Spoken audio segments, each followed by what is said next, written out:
फिर देखिएगा is equal to root two I two. I two का मतलब क्या है यहाँ पर कि आई का मतलब होता है आइडेंटिटी मैट्रिक्स और टू का मतलब है टू बाई टू की आइडेंटिटी मैट्रिक्स। ठीक है, तो अब देखो कैसे ऐड करेंगे, cos alpha plus cos alpha, ये हो जाएगा two cos alpha, sine alpha plus minus sine alpha यानी कि sine alpha minus sine alpha zero, minus sine alpha plus sine alpha ये भी zero, cos alpha plus cos alpha ये हो जाएगा two cos alpha is equal to root two, और आई to की जगह क्या आ जाएगा, one zero zero one, identity matrix. तो two cos alpha zero zero two cos alpha, ये एक मैट्रिक्स हो गई, और इज इक्वल टू जब इसको इधर मल्टीप्लाई करेंगे तो ये हो जाएगा root two into zero zero, root two into zero zero, root two into one root two, ये हो गया। तो इसमें आप ये देखिएगा कि कॉरस्पॉन्डिंग एलिमेंट्स को इक्वेट करो तो two cos alpha is equal to root to,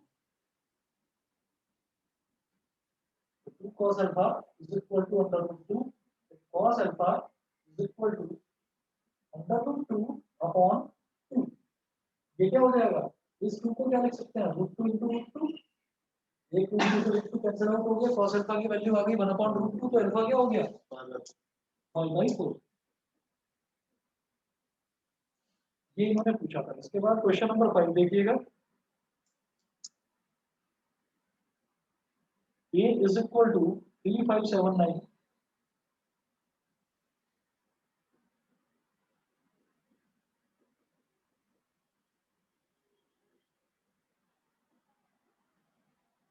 a is equal to 3579 is written as a is equal to p plus q।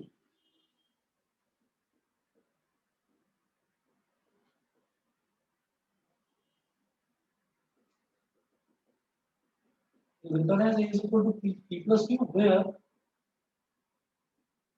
ये जो p है ये है सिमेट्रिक मैट्रिक्स,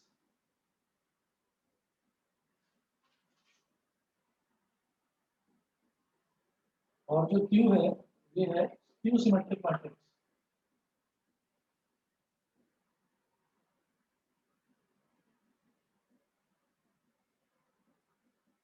p हो गई सिमेट्रिक मैट्रिक्स और q है q सिमेट्रिक मैट्रिक्स, ये हमको दे रखा है। अब इसमें आगे देखिएगा then write the T is a symmetric matrix and Q is skew symmetric matrix, then write the matrix T। मुझे P बताना है कि P मैट्रिक्स क्या है। तो हमेशा याद रखिएगा कि जब भी कहते हैं ना कि कोई एक मैट्रिक्स है और एक मैट्रिक्स को ऐसे रिप्रेजेंट करना है as the sum of a symmetric matrix and the skew symmetric matrix, जब भी ऐसे बोला जाएगा तो सिमेट्रिक मैट्रिक्स क्या हो जाएगी half A plus A dash, और स्क्यू सिमेट्रिक मैट्रिक्स हो जाएगी half A minus A dash. तो यहाँ पर नोट करके लिखिएगा इस क्वेश्चन में,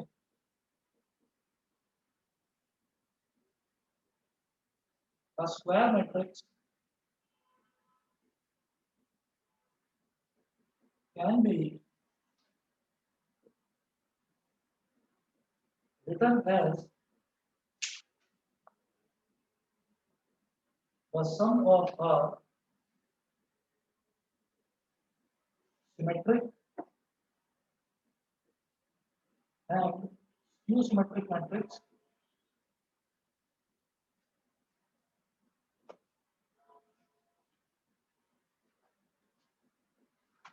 as the sum of a symmetric and skew symmetric matrix as, इसको कैसे लिखा जा सकता है कि A is equal to half, bracket में डालिए a plus A dash plus half bracket में डालिए a माइनस ए डैश, और यहाँ से आपको समझ में आ गया होगा अगर आप इसको एक्सपैंड करोगे ना तो ये हो जाएगा half A plus half A dash, ये हो जाएगा half A minus half A dash.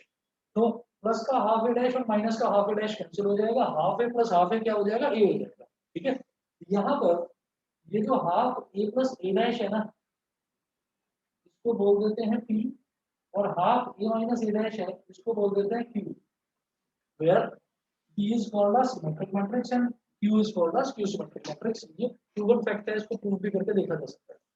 ठीक, देखिएगा, लेकिन एक नंबर का क्वेश्चन है तो इसको प्रूव करके मत दिखाइएगा यहाँ पर, वहां पर यहाँ पर ये पूछ रहा है कि सिर्फ आपको पी बताना है।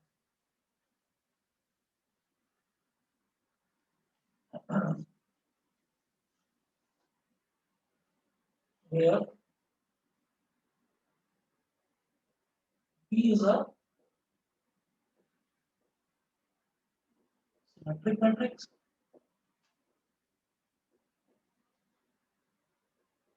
and Q is a skew symmetric matrix. P is a symmetric matrix and Q is a skew symmetric matrix. ये हो गया. अब देखिएगा कि अब वो पूछ रहे हैं कि सिर्फ आप P बता दीजिए. तो P क्या है? Half A plus A dash.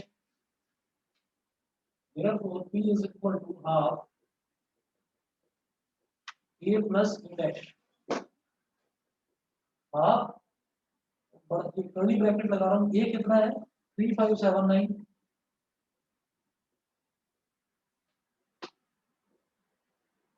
Plus A dash क्या है? इसका ट्रांसपोज ले लीजिए. तो 35 ऐसे लिखा हुआ है, इसको ऐसे लिखो. 3579 ऐसे लिखा हुआ है दूसरी रो में, तो इसको दूसरे कॉलम में लिखिए ऐसे 79. ठीक है. अब इनको ऐड कर लीजिए. हाफ है 3 प्लस 3 कितना हो गया? 6. 5 प्लस 7 कितना हो गया? 12. 7 प्लस 5 कितना हो गया? ये भी 12. और 9 प्लस 9 कितना हो गया? 18. हाफ हर एक टर्म से मल्टीप्लाई होगा, तो यानी कि 6/2 कितना हो गया? 3. 12/2 6. ये भी 6 और ये 9. ठीक है. तो ये वो पूछ रहे थे, ये मैट्रिक्स जो है ये P आ गई, ये मैट्रिक्स है सिमेट्रिक मैट्रिक्स है. ठीक है. अच्छा. इसके बाद अगला देखिएगा question number 6. Right 2x2 matrix which is both symmetric and skew symmetric. मेरे को एक 2x2 मैट्रिक्स ऐसी लिखनी है जो कि सिमेट्रिक भी हो और स्क्यू सिमेट्रिक भी हो. बता सकते हैं? मैट्रिक्स कोई झंझट ही नहीं. अगर ऐसा कोई एग्जांपल पूछा जाए ना कि कोई ऐसी मैट्रिक्स बताओ जो सिमेट्रिक भी हो और स्क्यू सिमेट्रिक भी है, नल मैट्रिक्स बताओ, खत्म करो. ठीक है. बताइए जी, सभी को क्लियर है? ऑनलाइन वाले बच्चे बता दीजिए. Maina, Muskan, Sanjana, Shivangi. Yes, sir. Yes, sir. Yes, sir. Yes, sir. Okay okay okay. अरे तुम लोग सचमुच में साथ बैठे हो क्या? आवाज गूंज रही थी. संजना, साथ बैठे हो क्या तुम सभी लोग? सर मैं और शिवू बस साथ में है. आवाज अभी गूंज रही थी जब तुमने बोला ना. नहीं सर, सब साथ में है. Okay okay.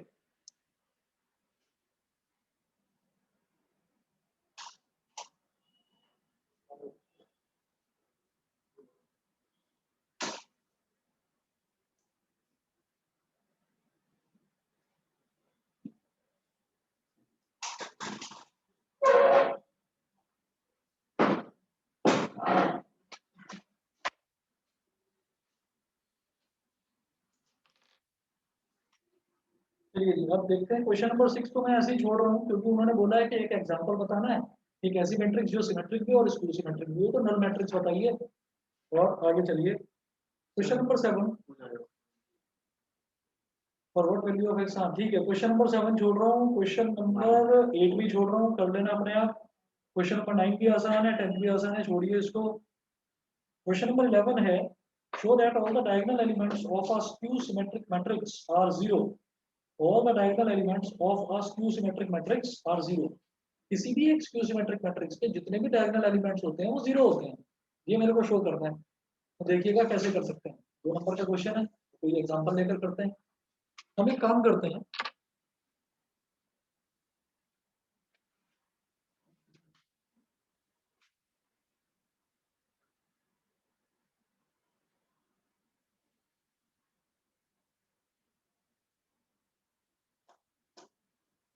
कई बार इसमें जैसे स्क्यू सिमेट्रिक मैट्रिक्स है तो हम सोच नहीं पाते कि स्क्यू सिमेट्रिक मैट्रिक्स में किस तरीके से बनाऊं. तो बनाई जा सकती है आराम से. जैसे हम ये कहते हैं, क्वेश्चन है ये question number 11. Question number 11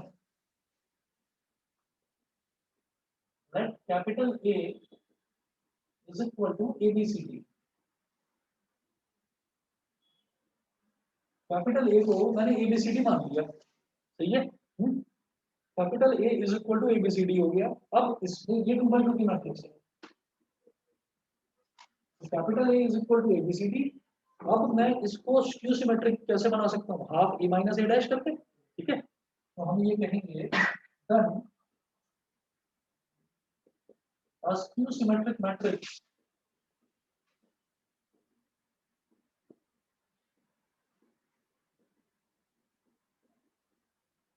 can be Q will be used to half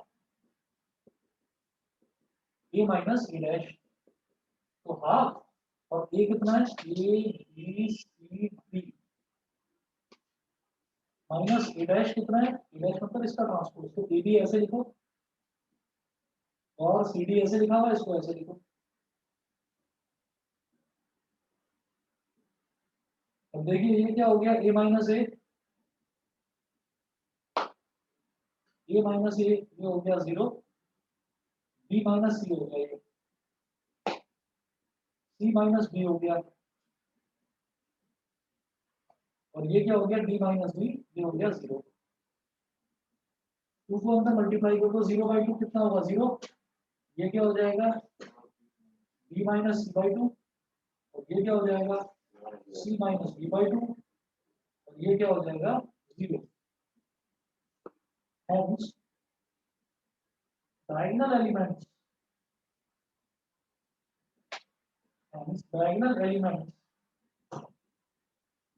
of a skew symmetric matrix are always 0. Diagonal elements of a skew symmetric matrix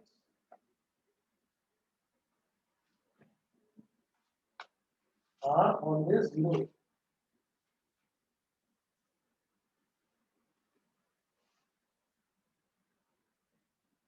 फिर देखिएगा एग्जांपल क्वेश्चन नंबर 12 में express the matrix capital A as the sum of a symmetric and skew symmetric matrix, छोड़ दूं? हां sir, है ना। उसके बाद क्वेश्चन नंबर 13 देखिए, for the following matrices A and B verify that AB का whole transpose is equal to B transpose A transpose. ये करवाऊं? हो जाएगा वैसे तो, हो तो जाएगा, और एक बार करा देना, मल्टीप्लिकेशन क्लियर हो जाएगा। क्वेश्चन नंबर 13 देखिए जी, मैं करा रहा हूं इसको।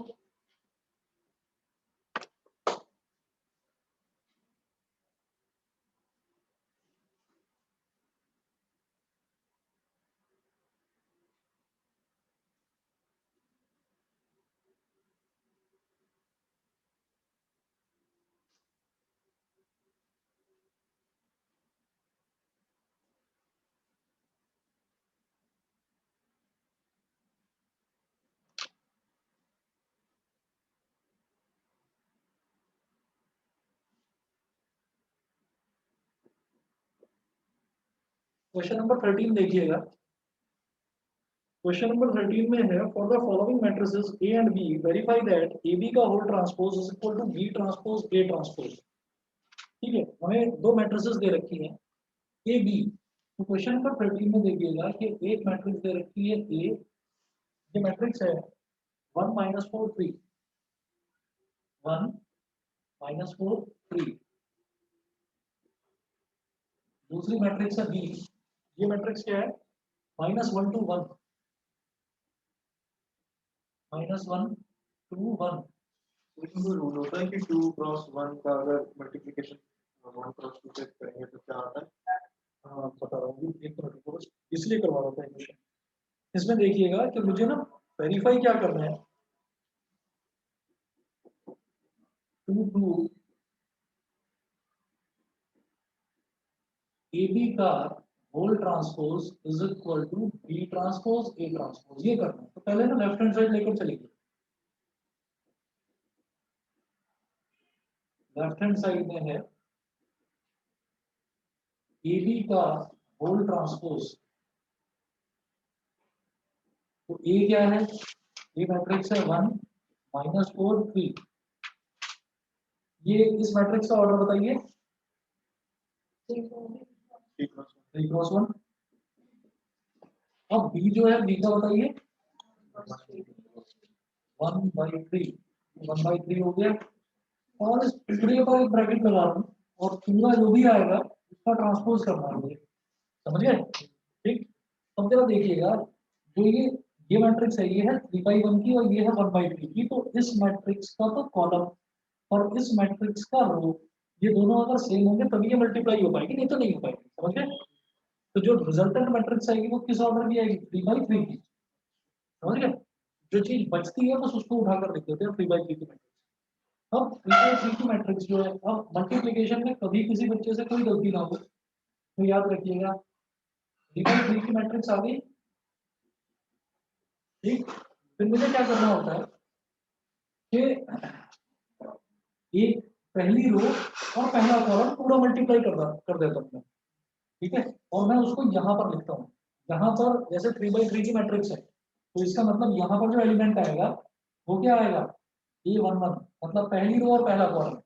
इसको क्या बोलेंगे, A12, मतलब पहली रो और दूसरा कॉलम। इसको क्या बोलेंगे, A13, पहली रो और तीसरा कॉलम। तो याद रखना, करना क्या है कि पहली रो किसकी, इस मैट्रिक्स की, और पहला कॉलम किसका, इस मैट्रिक्स का, ऐसे मल्टीप्लाई करते हैं। तो चाहे तो इस चीज को रफ में लिख लेना, A21, A22, A23, फिर यहाँ लिखेंगे A31, A32 और A33। अब देख लो मैं क्या करूंगा, इसका पहला रो, इसका पहला रो और इसका पहला कॉलम, तो 1 इंटू -1 क्या हो गया, बस -1। तो आप ये देखिए इसकी पहली रो में एक ही तो एलिमेंट है और इसके पहले कॉलम में एक ही तो एलिमेंट है, तो और आगे नहीं जाना मेरे को, कुछ भी नहीं करना। तो हम ये कहेंगे 1 इंटू -1 क्या हो गया, -1। फिर 1 2 का मतलब क्या है कि इस पहली मैट्रिक्स की, इसकी पहली रो और इसका दूसरा कॉलम, तो 1 इंटू 2 2, फिर 1 इंटू 1 1, फिर -4 इंटू -1 प्लस का 4, -4 इंटू 2 माइनस का 8, -4 इंटू 1 माइनस का 4, 3 इंटू -1 -3, 3 इंटू 2 6 और 3 इंटू 1 3, ये हो गया। और इस पूरे का क्या करना है मेरे को, ट्रांसपोज, इसका ट्रांसपोज निकालिए। ट्रांसपोज मतलब रो का कॉलम बना दो, कॉलम का रो बना दो। तो -1 to 1 ऐसे लिखा हुआ है, इसको वर्टिकली लिखो, -1 to 1। 4 -8 -4 ऐसे लिखा हुआ है, इसको वर्टिकली लिखो, 4 -8 -4, -363 ऐसे लिखा है, ऐसे लिखो इसको, -363, ये हो गया। तो ये मेरे पास आ गई लेफ्ट हैंड साइड। फिर राइट हैंड साइड करेंगे। राइट हैंड साइड क्या है, B transpose into A transpose, ठीक है, करिए। RHS is equal to B transpose into A transpose। तो जरा B transpose देखिए क्या होगा, -1 to 1 ऐसे लिख दो, -1 to 1 into A transpose 1 -4 3 को ऐसे लिख दो, 1 -4 3 को ऐसे लिख दो। अब ये देखिए ये क्या है, ये किसकी बन गई, 1 2 3, 3 रो और एक कॉलम, 3 by 1। इसमें देखिए एक रो और 1 2 3, 3 कॉलम, तो 1/3। तो पहली का नंबर ऑफ कॉलम और दूसरी का नंबर ऑफ रो सेम होना चाहिए। इसको गायब कर दो, क्या बचा, इधर 3 और इधर 3, तो 3/3 की बनेगी मैट्रिक्स, बिल्कुल इसी के जैसे, ठीक है। तो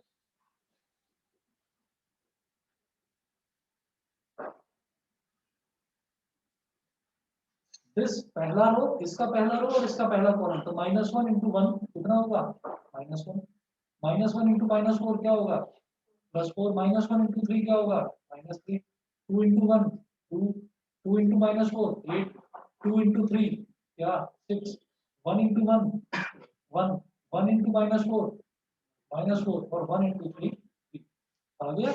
LHS is equal to RHS, ठीक है।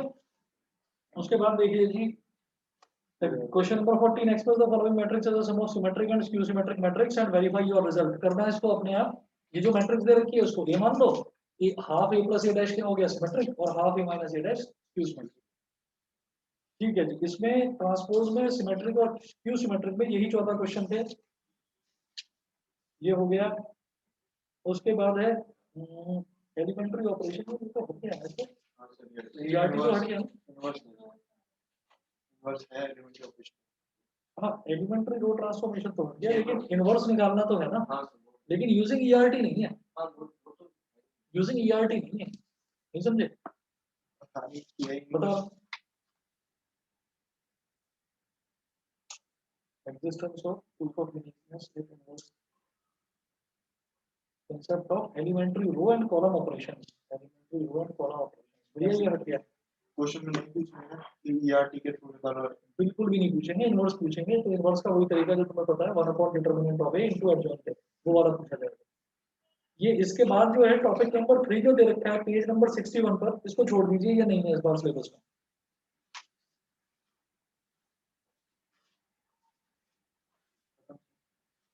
खत्म है। ये ऑब्जेक्टिव क्वेश्चंस जो दे रखे हैं ना, ये आप कर देना अपने आप को। पेज नंबर 63 पर बेटा दे रखे हैं ऑब्जेक्टिव क्वेश्चंस, इनको अपने आप करिएगा ट्राई। इसके बाद हम लोग आते हैं नेक्स्ट चैप्टर पर। चैप्टर नंबर 4 है डिटर्मिनेंट। तो डिटर्मिनेंट पर आते हैं। बस 1 मिनट रुकिए जरा, मैं पानी पीकर आ रहा हूँ।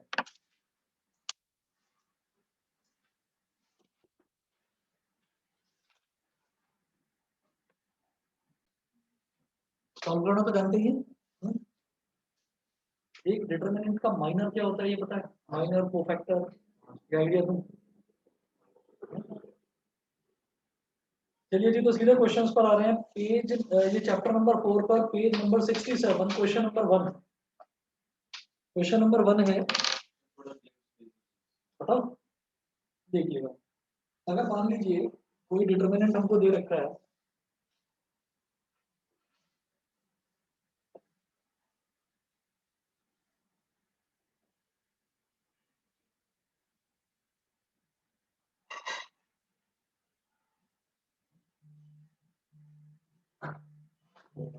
आप देखो।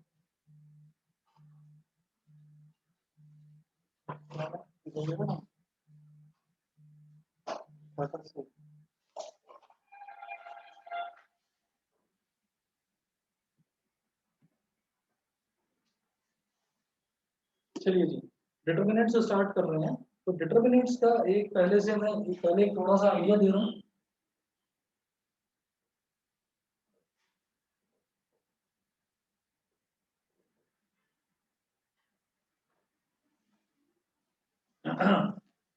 डिटर्मिनेंट्स में अगर मान लीजिए मैट्रिक्स होती है ना, फिर से आ गया मैट्रिक्स को तो माने नहीं।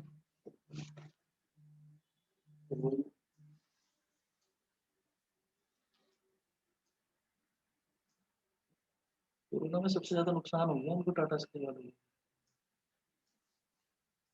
इंटरनेट की पॉपुलैरिटी बढ़ गई, यूसेज बढ़ गई, और टाटा स्काई खत्म हो गई। तो वो क्या बोलते हैं उसको, OTT platform, Netflix, Amazon prime वगैरह सब यही चलेंगे।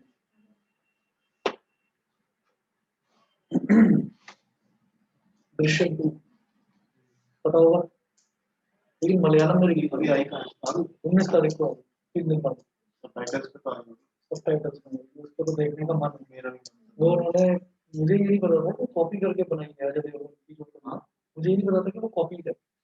वो इसी में पता चला लॉकडाउन में। लॉकडाउन में क्या करें, तो लॉकडाउन में फिर वही है कि अपना यूट्यूब पर देखना, फिल्में देखना। मैंने ऐसे ही कुछ मैंने कहा दृश्यम देख के बड़ा टाइम है। दृश्यम लगी, दृश्यम लगी तो वो ओरिजिनल वाली आ गई, और एक एक सीन बिल्कुल सेम। वो 3 बार बन चुकी है सर। ये ओरिजिनल का सेकंड पार्ट है। इसमें नॉर्मली फिर अजय देवगन। हाँ हाँ हाँ।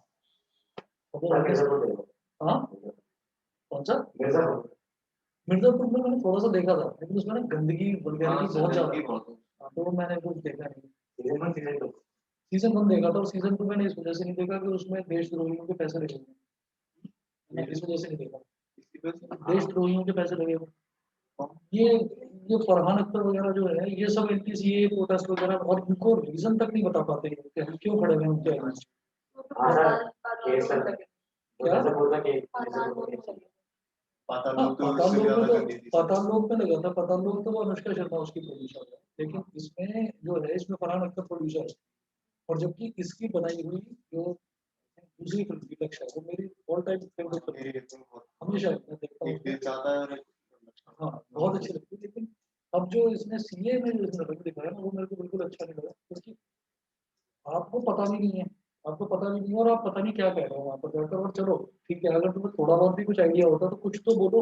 जब वहाँ पहुंचे हैं ना, ये स्वरा भास्कर और ये जब पहुंचे थे, तो जब इनके पास, हम ये कहते हैं कि चलो ठीक है, कुछ मीडिया वाले ऐसे हैं कि उनको मोदी ने खरीद लिया, कुछ को राहुल गांधी की टीम ने खरीद लिया। हम ये कहते हैं चलो सबने खरीद लिया, सारे बिके हुए हैं।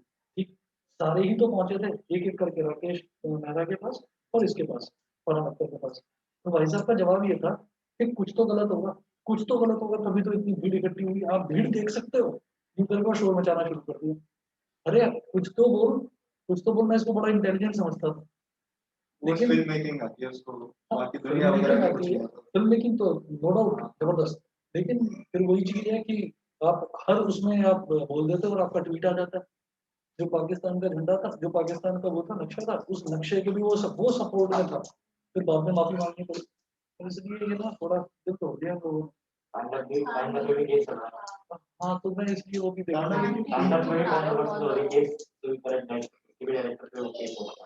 हाँ वो जो भी है, मतलब जब इतनी सारी चीजें देखता हूँ ना, उनको जान के थोड़ा सा, और फिर जब से सुशांत सिंह राजपूत गया तब से ना मेरी नजर में गिर गया सारे बॉलीवुड। वो चाहे कोई कुछ भी कहते, चाहे सीबीआई भी क्लीन चिट दे दे, लेकिन मारा है उसको नहीं। हाँ उसका एक दोस्त गया है, उसका फ्रेंड जो दूसरी फिल्म में था। सरदार, अमेज़न देखी। हाँ हाँ हाँ वही उसने सुसाइड कर, लेकिन उसका क्या रीजन कुछ और उसका बताया। वीडियो, उसने वीडियो बनाई थी सर 10 मिनट की पूरी, की मेरी बीवी बहुत परेशान करती है, हाँ उसने वो बताया। बहुत डिप्रेसिंग। तो यार मैंने वो तो नहीं देखा वीडियो, पर ये लोग ऐसे ही हैं, इसलिए मैंने देखा नहीं मिर्जापुर।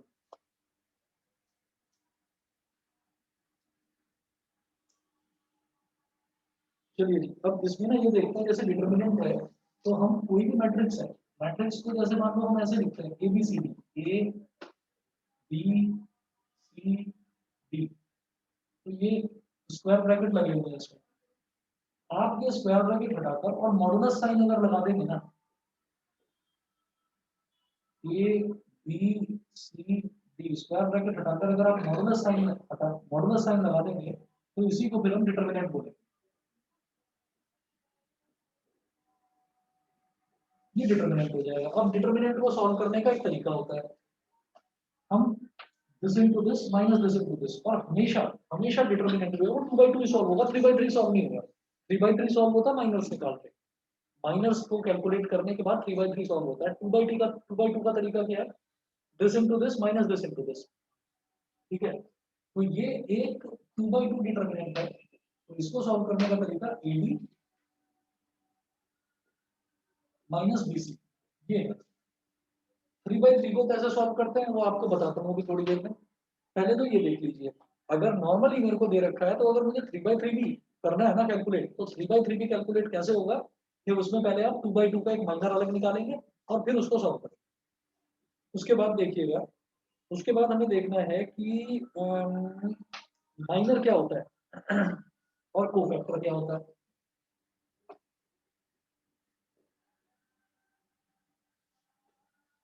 माइनर और कोफैक्टर तो हाँ,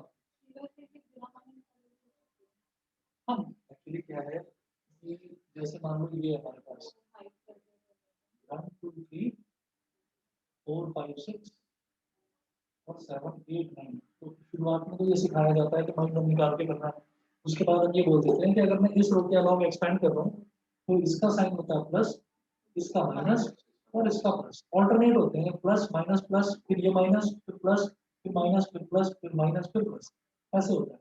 तो आपने क्या करना है कि ये कॉलम छोड़ देना है, ये रो छोड़ देना है, तो ये माइनर बन गया और उसको माइनर को दिखाने की जरूरत नहीं है। इसी को सॉल्व कर दो, 9 5 45, 8 6 48, 45 माइनस 48 माइनस 3 हो गया, तो 1 इंटू माइनस 3 कर देंगे सीधा सीधा, 1 प्लस साइन के साथ 1 इंटू माइनस, फिर माइनस साइन के साथ क्या आएगा यहाँ पर 2, फिर क्या करेंगे इसको छोड़ दो और इसको छोड़ दो, तो 4 9 36 माइनस 7 6 42, 36 माइनस 42 माइनस 6, ये हो गया। फिर प्लस का 3, फिर आप इस कॉलम को छोड़ दो, इस रो को छोड़ दो, ये आ गया 4 8 32 माइनस 7 5 35 माइनस, इस तरह से। तो जो माइनर निकाल कर दिखाने की जरूरत नहीं है, वो तो माइनर से ही है, पर हमने क्या करा, हमने ऐसे माइनर को सॉल्व करा, ठीक है। तो देखिएगा, माइनर जो होता है, माइनर ये होता है कि अगर मान लीजिए मेरे पास ये है ए बी सी डी, मैं समझाने के लिए बिल्कुल बेसिक 2/2 वाला डिटर्मिनेंट ले रहा हूँ, मैंने 2/2 का डिटर्मिनेंट ले लिया। अब इसमें आप देखिएगा, कि इसमें अगर माइनर मेरे से पूछा जाता है तो माइनर को हम कैपिटल एम से रिप्रेजेंट करते हैं।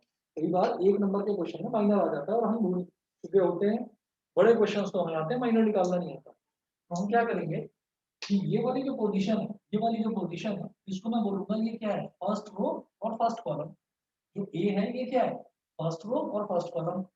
तो आपने क्या करना है, फर्स्ट रो को छोड़ दो, फर्स्ट कॉलम को छोड़ दो, तो क्या बचा डी। तो M11 is equal to D, ये हो गया माइनस 11 बी। फिर उसके बाद ये वाली पोजीशन क्या है, फर्स्ट रो और सेकंड कॉलम, तो इसको बोलेंगे माइनस 1 2। तो इसको छोड़ दो और इसको छोड़ दो, तो ये क्या आएगा सी। फिर बात करेंगे M21 की, यानी कि सेकंड रो और फर्स्ट कॉलम। तो सेकंड रो को छोड़ दो, फर्स्ट कॉलम को छोड़ दो, क्या बचा डी। उसके बाद आप ये देखिएगा कि M22 का मतलब सेकंड रो को छोड़ दो और सेकंड कॉलम को छोड़ दो, क्या बचा ए। ये माइनस निकाला हमने किसका, ये निकाला हमने 2x2 मैट्रिक्स का। ठीक है। उसके बाद अगर हमसे ये कहा जाता है कि आप एक 3x3 मैट्रिक्स का माइनर्स आप निकाल कर दिखाइए, तो माइनर कैसे निकालेंगे उसके।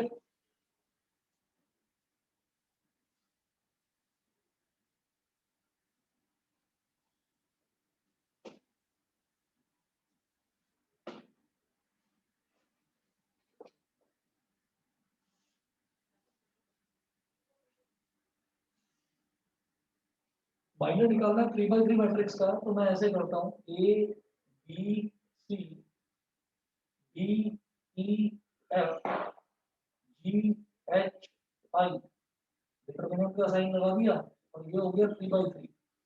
अब इसमें आप ये देखिएगा कि इसमें अगर मैं इसकी इस पोजीशन की बात करूँ तो ये क्या है, फर्स्ट रो और फर्स्ट कॉलम।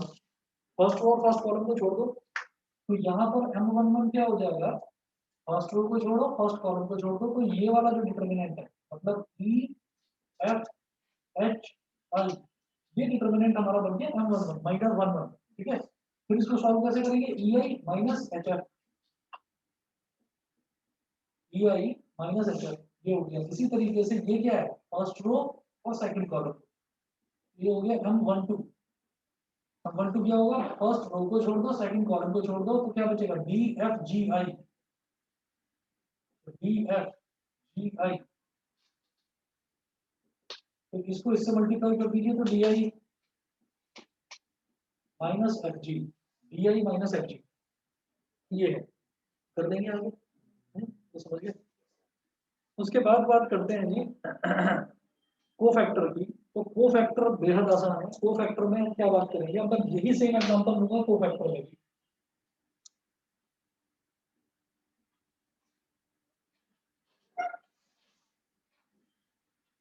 जैसे माइनर को बोलते हैं कैपिटल एम से रिप्रेजेंट करते हैं, ऐसे ही कोफैक्टर को कैपिटल ए से रिप्रेजेंट करा जा सकता है या कैपिटल सी से भी कर सकते हो रिप्रेजेंट। तो कोफैक्टर में मैं यही उठाऊंगा। कोफैक्टर का पहले आप लिख लीजिए, फॉर्मूला होता है ए आई जे इज इक्वल टू माइनस 1 की पावर आई प्लस जे इंटू एम आई जे। ठीक है। अब एग्जाम्पल के तौर पर मैं यही वाला डिटर्मिनेंट उठाता हूँ, पहले 2/2, फिर यही डिटर्मिनेंट उठाएंगे हम 3/3 वाला। तो आप ये देखिएगा कि अगर मैं ये वाला डिटर्मिनेंट उठाता हूँ, तो ये हो गया मेरे पास ए बी सी और डी, एबीसीडी। अब इसमें ये 2/2 ऑर्डर का है। अब इसमें देखिएगा ए आई जे क्या होगा, ए आई जे ये क्या होगा, ये फर्स्ट रो और फर्स्ट कॉलम, यानी कि आई की वैल्यू भी 1 है और जे की वैल्यू भी 1 है।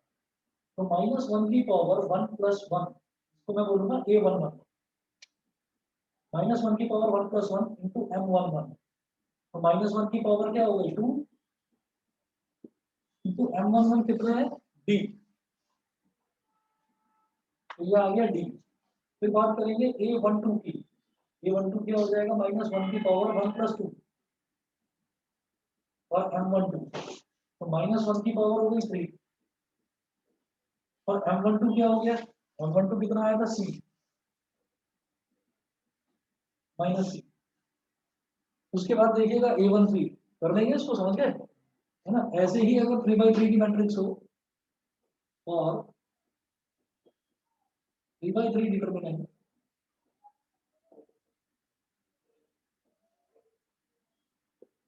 ए B C D E F G H I, ये अगर है तो मैं अगर a11 निकाल रहा हूँ तो क्या हो जाएगा -1 की पावर 1 + 1 इंटू m11 क्या आया था ei माइनस एच तो -1 का स्क्वायर यानी कि +1 ही हो जाएगा और ei माइनस एच a12 -1 की पावर 1 + 2 m12 -1 की पावर 3 यानी कि -1 इंटू क्या हो जाएगा di माइनस एफ जी इनके साइन चेंज हो जाएंगे ये हो जाएगा F G minus D I. तो इसी तरीके से हम ये देखते हैं कि जितने भी मैं कोफैक्टर निकालूंगा उनके साइन इसी तरह से चेंज होंगे। पहला वाला जो है ये -1 का स्क्वायर यानी कि +1 तो प्लस साइन रहेगा। दूसरा वाला -1 की पावर 3 तो ये हो जाएगा माइनस साइन के साथ। तीसरा वाला -1 की पावर क्या हो जाएगा 1 + 3 ये 1 3 जब निकालेंगे तो क्या हो जाएगा -1 की पावर 1 + 3 -1 की पावर 4 जब -1 की पावर पॉजिटिव होती है तो वो हमारे पास क्या आ जाता है मतलब इवन जब पावर होती है तो वो आ जाता है पॉजिटिव टर्म। ठीक और जब -1 की पावर ऑड होती है तो वो आ जाता है नेगेटिव टर्म। तो इसी तरह से ये हो गया पॉजिटिव फिर ये नेगेटिव फिर ये पॉजिटिव फिर ये नेगेटिव फिर पॉजिटिव फिर नेगेटिव फिर पॉजिटिव। ठीक मुझे लगता है माइनस और कोफैक्टर्स समझ में आ गया होगा कोई ज्यादा मुश्किल इसमें है नहीं। बाकी और ज्यादा जब क्वेश्चंस करेंगे तब क्लियर हो जाएगा। ठीक है जी।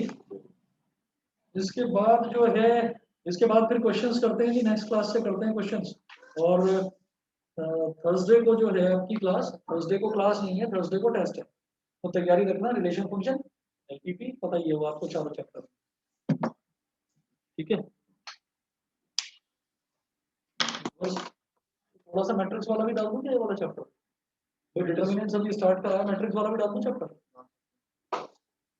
चलेगा इसमें कोई ऐसी मुश्किल तो है। हाँ 1.5 घंटे का कर देंगे 1.5 घंटे का 50 से 60 नंबर का कर देंगे है ना बोलो मैट्रिक्स तो हो जाएगा सोच रहे हो हाँ तो ठीक है करिएगा फिर कभी डालता हूँ ग्रुप पर।